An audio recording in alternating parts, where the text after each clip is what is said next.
Welcome to all of you this lovely morning.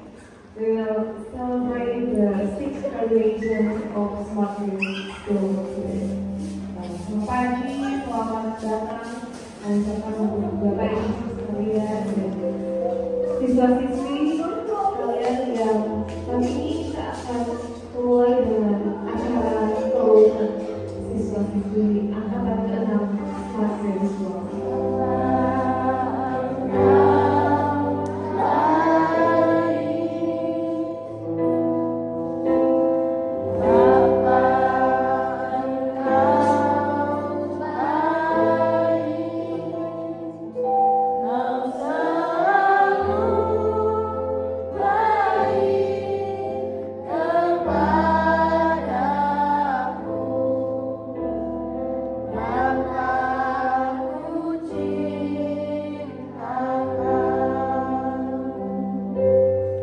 Selamat pagi. Mari kita sama-sama berdoa. Dan anak-anak, tenang ya, kita mau berdoa ya. Oke, tangannya. Oke, mari kita tutup matanya. Kita mau berdoa. Tuhan Yesus, terima kasih untuk hari ini. Kami ada dalam acara kelulusan TK Smart Green School. Kami sama-sama mau mendengarkan sedikit dari dalam firman Tuhan tentang apa yang Tuhan inginkan di dalam kehidupan kami sebagai anak Tuhan dan juga dalam dunia pendidikan dan dunia anak. Terima kasih Tuhan, dalam nama Tuhan Yesus kami berdoa dan mengucap syukur. Di dalam Amsal 22 ayat 6 berbunyi demikian, didiklah orang muda menurut jalan yang patut baginya, maka pada masa tuanya pun ia tidak akan menyimpang daripada jalan itu. Ya, jadi kita harus mendidik. Kalau di dalam teks aslinya ini disebut seorang muda, tetapi teks aslinya menyampaikan bahwa sejak mereka masih dini, ya, mereka masih dini. Jadi Alkitab sangat memberikan kita arah yang jelas, ya, arah yang jelas agar tanggung jawab yang ada dalam kehidupan kita, ya, baik orang tua maupun guru di sekolah, kita punya tanggung jawab yang sama, ya. Mungkin kalau di sekolah mereka hanya beberapa jam, tetapi mereka hampir banyak itu di rumah. Ya. Jadi guru yang sebenarnya adalah orang tua. Ya. Nah di komunitas kami juga ada kelas parenting, ya, yang kita laksanakan untuk orang tua. Nah di situ ada banyak diskusi, ya, yang luar biasa. Dan bahkan sampai yang mereka sudah berumur pun mereka mengatakan bahwa ternyata dunia parenting atau dunia pendidikan anak itu berkembang dengan luar biasa. Ya, jelas karena kita berbeda dengan mereka sekarang, ya. Kita hari ini punya tantangan yang berbeda dengan orang-orang yang dulu. Makanya yang namanya parenting, cara mendidik anak itu juga berkembang. Itu tugas orang tua untuk selalu belajar, ya. Jadi orang tua yang berhenti belajar, mereka berhenti memimpin. Ya, ini perlu dicatatkan. Orang tua yang berhenti belajar, mereka sebenarnya sedang berhenti memimpin. Karena kepemimpinan yang paling pertama itu harus terjadi dalam rumah. Ya, itu yang paling utama. Jadi ayat ini mengingatkan kita merenungkan agar kita memberikan arah yang jelas. Nah, banyak anak-anak itu melakukan ini, ya, melakukan sesuatu yang salah, ya, melakukan hal yang kemudian kita sudah marah mereka, ya. Biasanya kita begitu, ya, sama seperti saya juga di perusahaan atau apa gitu, misalnya orang menjalankan sesuatu yang tidak sesuai dengan dirinya, saya harus berkata dulu, saya sudah memberikan arah yang jelas dulu, gitu, ya. Ketika mereka melakukan sesuatu yang salah, harus dipertanyakan dulu, kita sudah memberikan direction yang betul, arah yang benar, sudah memberitahu berulang-ulang atau belum? Nah, situ jangan sampai kita sudah marah-marah, kita ini kan anak ternyata mereka belum tahu harusnya bagaimana, gitu ya. Nah ini perlu menjadi refleksi pribadi untuk kita sebagai para pendidik. Nah, Tuhan mengingatkan kita bahwa pendidikan itu bukan cuma tentang angka ya. Sehampir semua yang kita sampaikan itu memang harus diulang-ulangi. Ini sudah kita standar ya, memang begitu. Memang begitu dan sampai kita memahami pada saat kita sudah dewasa. Bapak Ibu pasti tahu ya kalau kita ke gereja, firman Tuhannya diulang-ulang juga, betul ya? Firman Tuhan diulang-ulang, dikasih tahu berulang-ulang. Kadang-kadang malah diingatkan, ya. Makanya manusia itu disebut domba. Jadi kalau dalam kita disebut domba, karena domba itu cepat lupa, ya. Makanya kenapa manusia di dalam kita ibaratkan seperti domba, karena domba itu cepat sekali lupa. Minggu lalu sudah dibilang, hari ini sudah lupa. Kemarin baru sudah dibilang, hari ini sudah lupa. Seperti itulah domba. Ya, makanya Alkitab tidak salah. Dan kita juga memandang anak-anak ini juga seperti domba, karena kita peran adalah gembala bagi anak-anak. Ya, nah orang bilang saya mau melayani Tuhan, saya mau melayani ini. Yang pertama perlu kita layani adalah anak-anak kita di rumah. Ya, nah saya sering menegur teman-teman, ya, mengingatkan teman-teman yang seorang hamba Tuhan, pendeta ataupun para nelayan. Saya katakan, apakah kita melayani anak-anak kita sama seperti kita melayani orang di rumah? Ya, itu menjadi PR bagi setiap orang, setiap parent. Kita kalau melayani orang luar biasa sekali ya, apalagi kalau siapa sudah pernah ke Indomaret ini ya. Selamat pagi. Terima kasih sudah berbelanja kepada kami. Saudara kalau keluar dari ayo itu mereka sudah baris. Mereka belum baris pun saya sudah beli. Mereka sudah ketawa, saya sudah tahu mereka mau. Terima kasih sudah berbelanja. Bapak hari ini saya bantu. Bapak hari ini, Bapak saya apa? Pelayanannya excellent banget, ya kan? Itu melayani orang. Tetapi bagaimana kita melayani anak-anak? Karena anak-anak harus dilayani. Jangan sampai kita melayani customer, melayani bos kita, pimpinan, melayani orang ini, rekan kerja itu luar biasa sekali. Tetapi kita lupa bahwa anak-anak ini juga perlu dilayani. Kita adalah gembala bagi anak-anak. Kita yang harus melayani, men-serve mereka se-excellent mungkin, memberikan apapun yang terbaik untuk mereka terima. Ya, jangan sampai di gereja atau di mana kita pelayanan luar biasa ya di tempat kerja kita, tapi kita anak-anak kita tidak layani baik-baik, dan itu adalah kesalahan di mata Tuhan. Karena pengembalaan, pelayanan, kepemimpinan dan keluarga semua dimulai dari rumah. Ya? Jadi ini adalah panggilan ya, panggilan untuk setiap kita. Teman saya ini sekolah pendeta ada 100 orang ya, yang lulus itu cuma 23. Dia bilang cuma, saya cuma aduh saya dulu pelayanan begini. Saya bilang bagaimana? Iya saya cuma, luar biasa. Hati saya langsung gelisah.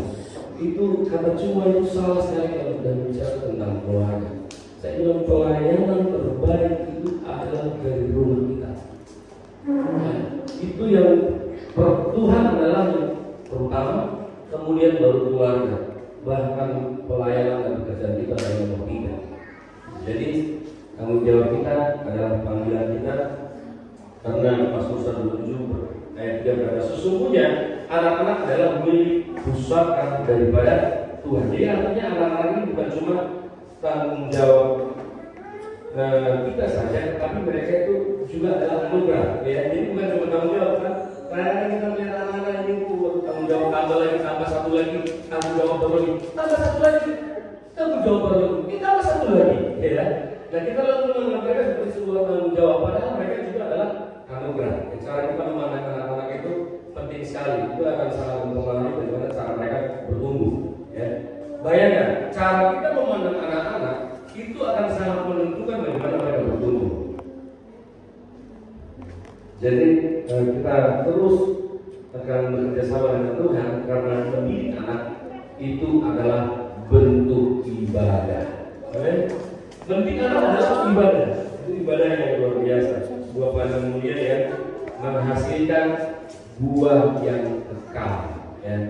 Bapak Ibu tidak akan tahu mereka nanti jadi apa, betul? Ya, tidak tahu ya. Sama seperti namanya Alfa Yusuf tidak tahu anaknya jadi apa. Sama seperti namanya William Carey tidak tahu anaknya akan jadi apa. Sama seperti anaknya Bapak Presiden itu mereka tidak tahu dulu anaknya akan jadi. Kita hari ini tidak tahu. Dan kita harus terlibat. Kita menjadi bagian bahwa ada satu rencana Allah dan kita diizinkan untuk ikut serta di dalam kehidupan mereka dengan rencana Allah yang luar biasa dalam kehidupan setiap anak-anak kita. Ya. Jadi mari kita memahami bahwa karena kita melakukan yang kekal, bahwa ini tidak tahu bahwa suatu saat mereka mungkin akan menyelamatkan sebuah bangsa. Mereka akan menyelamatkan banyak orang dalam kehidupan mereka. Dan itu harus kita lakoni dengan yang terbaik. Nah, dalam Lukas 2 ayat 52, ini dari siapa? Dari mana ada apa ini? Kita cari-cari ini apa ini? Apa ini? Kita cari karena mereka peniru yang lain. Buat dia ini disuruh ikut kau ini disuruh lihat jadi disuruh ikut. Mereka selalu meniru, mereka melihat, mereka merekam umur 0 sampai umur 7 tahun itu masa yang paling krusial, itu the golden waktu ya, the golden time itu adalah waktu paling berpengaruh. 7 tahun itu untuk mempengaruhi 40 tahun ke depan. Bayangkan 7 tahun di awal mempengaruhi 40 tahun ke depan. Jadi mari kita menjadi gembala bagi anak-anak ini, ya, karena kita tidak pernah tahu bagaimana cara Tuhan akan memakai mereka. Kita menjaga tindakan kita, cara berpikir kita, perilaku kita sehingga anak-anak itu meniru apa yang baik dari kehidupan kita. Ya, jadi Bapak Ibu yang dikasih oleh Tuhan, mereka adalah anugerah, ya, dan mereka sangat beruntung memiliki orang tua seperti kita semua, dan kita juga berkah. Ya, oke anak-anak.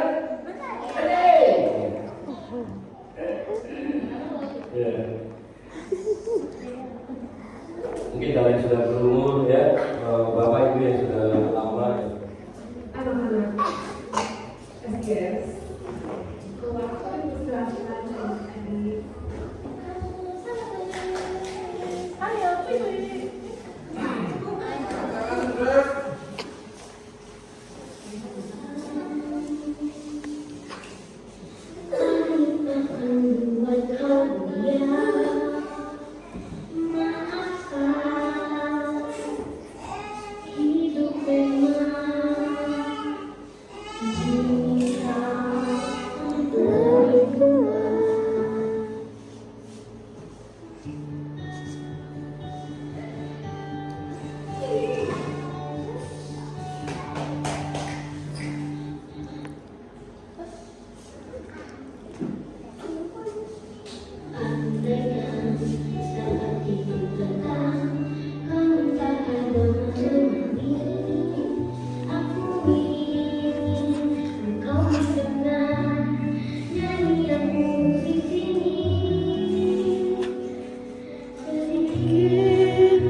Once again, we give up.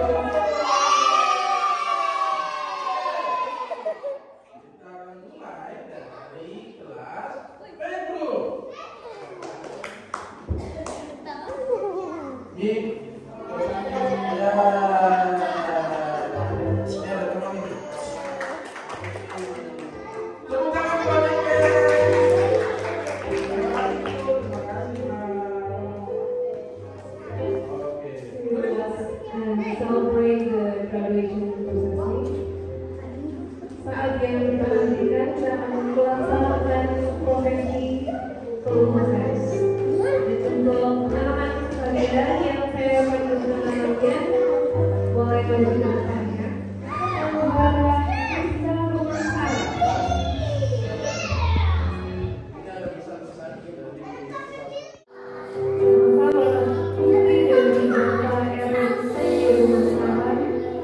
Dan Ibu S. Martini.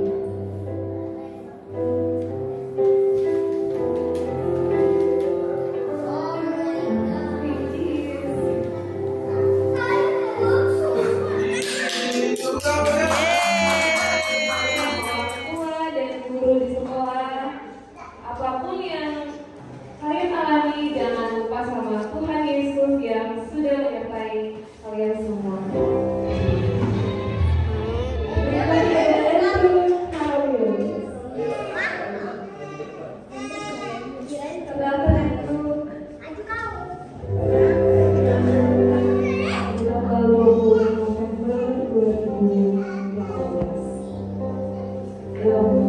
Dari Bapak Erwin.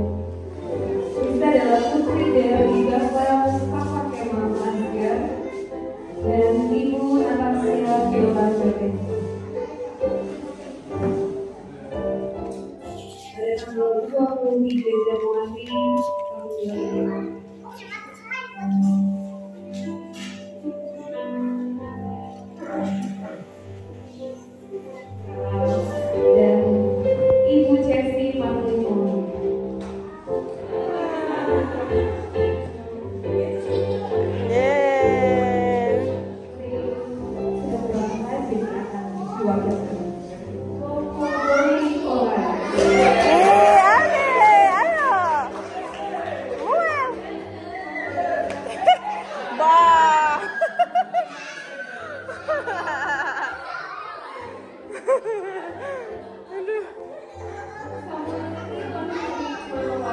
Pada tanggal 23 Januari tahun 2000.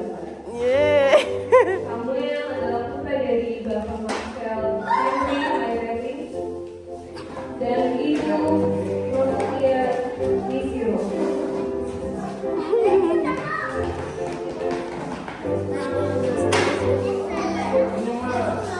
Senyum.